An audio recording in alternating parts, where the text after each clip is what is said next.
How you get so much favor on your side? Accept the measure, Lord and Savior, I replied. What's going on, guys? Welcome back to the channel. It's just another critic. We're continuing my Week 14 college football predictions with the Iron Bowl. Got Alabama going to Auburn. Auburn sitting at 8-3, 4-3 in conference, really just playing for a better bowl berth. Alabama obviously playing for the last spot in the college football playoff. Obviously, this win does not guarantee them that spot. There's still a few other things that need to play out, but if they win, they certainly put themselves in the right position in order to get that spot. Alabama 10-1, 6-1 in conference. Obviously, the big story, the loss of Tua Tagovailoa. And new quarterback Mac Jones, is he gonna be able to step up and take over this team and really keep up the same type of production that Tua was able to put out for them with the way this defense hasn't been performing? For those of you betting on the game right now, Alabama's 6-5 against the spread. Auburn sitting at 8-3 against the spread. Number currently sits at -3 or just 3 in favor of Alabama. Over-unders at 49. Quickly jump into statistics and get into my own personal thoughts on the game. Alabama right now averaging 48 points per game. Defense allowing 16 points per game. Offense is averaging 344 through the air and 168 on the ground, while the Alabama defense allowing 184 through the air and 130 on the ground. Auburn, on the other hand, averaging 32 points per game, allowing 16 points per game. Offense is averaging 213 through the air and 213 on the ground. Defense allowing 196 through the air and 109 on the ground. Quick note, obviously most of that offensive production or those offensive statistics are going to be a bit inflated because most of those statistics have come from Tua's production, and obviously Tua is no longer with the team. Something to just keep in mind. With that being said, let's talk about Alabama, because right now I think there's more questions about this Alabama team coming into this matchup for obvious reasons that I don't really need to touch on. Whether or not Mac Jones is going to be able to step up. Yes, we've seen him versus an Arkansas team that's arguably the worst in the Power 5.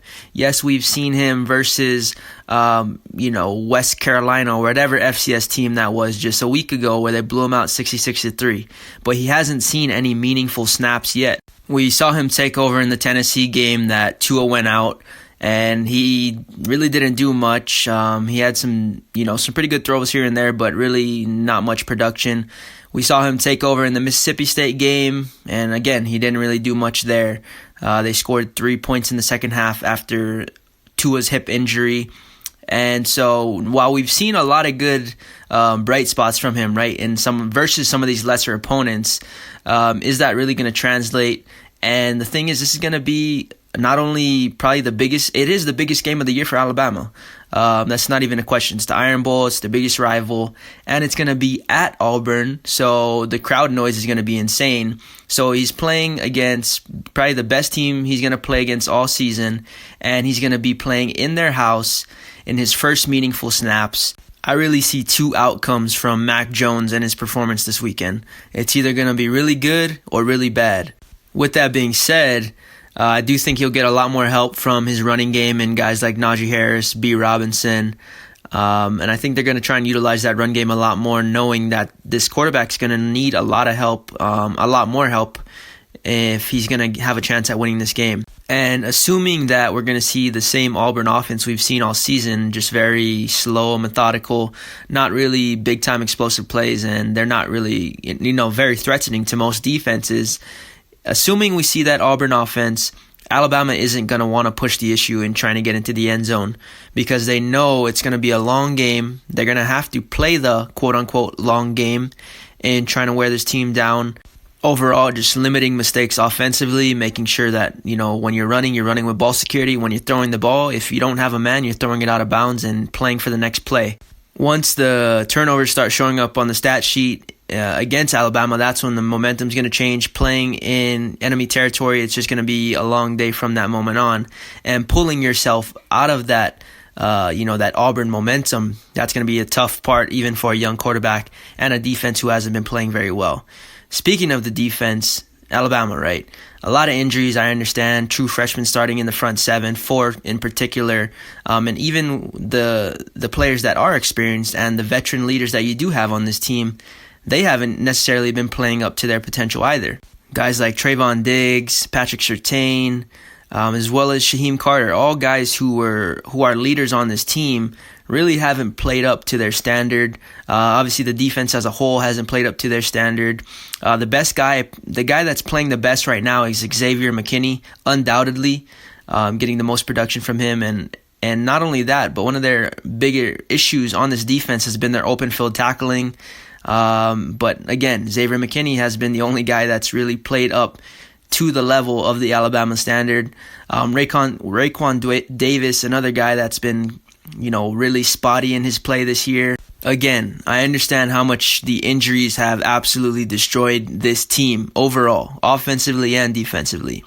But like I talked about, even the vets who have been on this team for, a few years now, they haven't played up to their best. With that said, while they haven't played up to the Alabama standard that most people are used to seeing from Alabama defenses, I do think they have been progressing as the season's gone along. I still think their run defense is something that is an area of exposure that we might see this weekend versus Auburn. But also, they've gotten much better in the pass rush. They're getting to the quarterback. Then outside of those two areas, like I touched on earlier, I think one of the biggest issues for every team in general in college football and in football in general is open field tackling, right? Those yards after contact, yards after catch. Being able to make those tackles in space are very important and very critical, really, especially when you're playing in bigger games like this, bigger games versus LSU.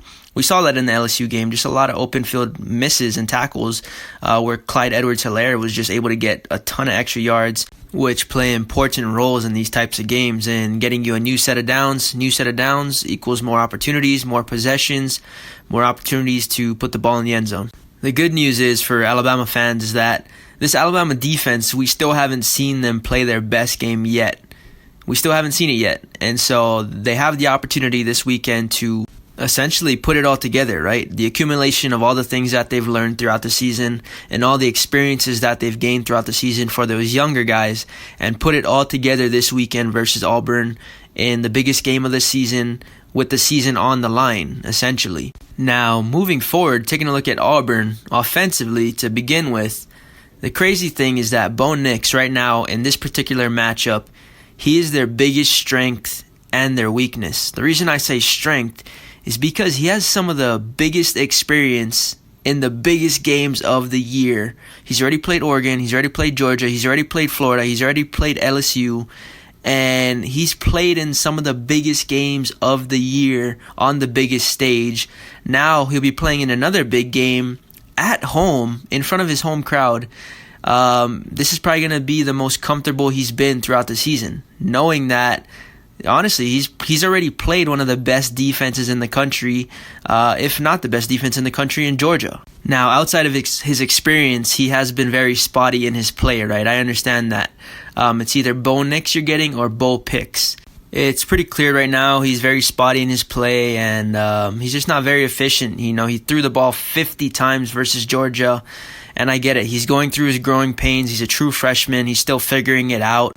And while he hasn't been putting up big-time production statistically, I think the biggest thing to note, or the biggest thing to really take a look at, is that he hasn't really been turning the ball over in recent games. You take a look at Mississippi, 0 interceptions, Georgia, 0 interceptions, Samford, 0 interceptions. So as long as you're not making those types of critical mistakes, turning it over in enemy territory or turning it over in your own territory and giving your opponent positive field position, that's always positives to point out for a young quarterback. Outside of Bo Nix, we do know that they have some big-time weapons that they love to utilize. Outside the hashes, they run a lot of jet sweeps with Anthony Schwartz, as well as getting Cam Martin outside the numbers. If they're coming downhill, they're going to bring Jatarvius Whitlow straight downhill and hit you right in the mouth. On the outside, they got a big play wide receiver in Seth Williams. So these are definitely weapons that they're going to try and utilize and get these guys in open space. And really just do a good job of keeping it simple, getting the ball in your playmakers' hands. Overall, though, while this offense does have a lot of weapons, they really just haven't played consistently enough to put themselves in a position to compete for a championship this season. The good news for Auburn is that they've already faced some of the biggest and baddest defenses in the country already, against Florida, against Georgia. And so coming into this matchup against Alabama, I think they're going to be able to take advantage of not only the inexperience on defense, but as well as just the way that this defense hasn't been performing as in a whole. And I think there's going to be areas of exposure for Auburn to take advantage of. And I think that's going to play a big part in the outcome of this game. As far as how I see this game playing out, to begin with, I think Mac Jones is going to get a big-time wake-up call, playing against not only better athletes, better coverages, better schemes, just a better team overall, because he's really only had a decent amount of playing time versus lesser opponents, right? An FCS opponent in Arkansas. So while those games, he's gained confidence in those games, he really isn't going to see anything close to what he saw versus those defenses. I expect Mac Jones to struggle early. I think Alabama is going to utilize a heavy run game. I think they're just going to try and wear down Auburn's defense and try and play for the long term, try and play for the third and fourth quarter.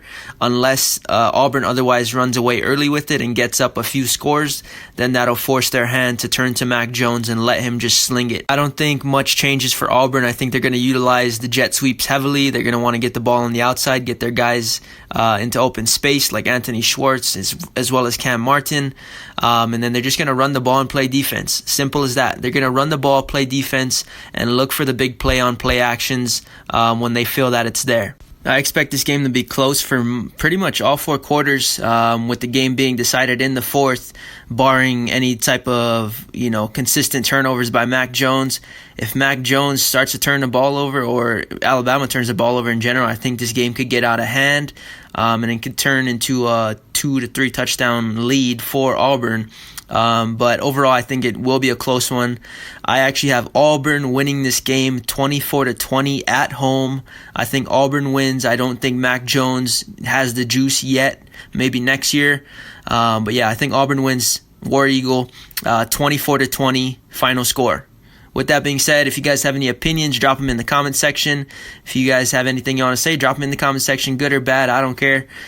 With that being said, like, comment, and subscribe. Hope you guys got some value from this episode. And with all that being said, thanks for supporting the channel. Appreciate you for listening.